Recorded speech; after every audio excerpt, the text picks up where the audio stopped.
The Murder of Anni Dewani, Love, Lies, and Betrayal in South Africa, Part 2. The court cases. The trials that followed were explosive. Zolile Mngeni, the hitman, was convicted of pulling the trigger and sentenced to life in prison. Mziwamado Dakwabe, the accomplice, pleaded guilty to murder and was sentenced to 25 years. Zola Tongo, the taxi driver, admitted his role and received 18 years in prison in exchange for testimony against Shreen. But the biggest question was, what about Shreen Dewani? South African authorities demanded his extradition from the UK. After a long legal battle, Shreen was finally sent to South Africa in 2014 to face trial for his wife's murder. Please tell us where you are watching us from. Charlene Dewani's defense. In court, Shreen denied everything. He admitted to being bisexual and having relationships with men before marriage, but he insisted he loved Anni and never wanted her dead. His lawyers painted a different picture. They argued that Zola Tongo and the gunman staged the entire thing as a robbery gone wrong, and then tried to frame Shreen to reduce their own sentences.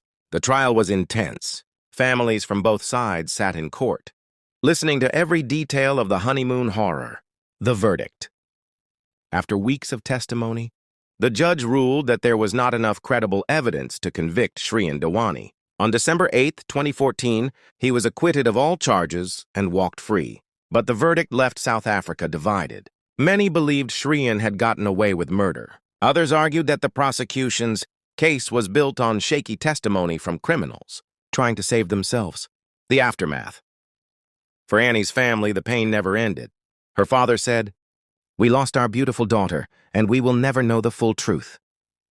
The case damaged South Africa's international reputation, sparking fears about tourism and safety. It also raised deep cultural questions about marriage, sexuality, and betrayal. Shreen Dewani returned to the UK, choosing a quiet, private life away from the spotlight.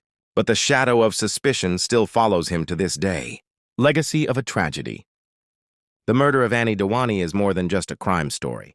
It's a haunting tale of love turned to tragedy, of cultural pressures clashing with personal struggles, and of a justice system that left as many questions as answers. Over a decade later, one question still echoes. Was Anni's death a senseless robbery, or the perfect murder disguised as one? Outro, call to action. What do you think? Was Shreen Dewani truly innocent, or was this the perfect crime? Share your thoughts in the comments. And don't forget to like, subscribe, and hit the notification bell for more shocking true crime stories from Africa and beyond. Because sometimes the most beautiful love stories hide the darkest secrets.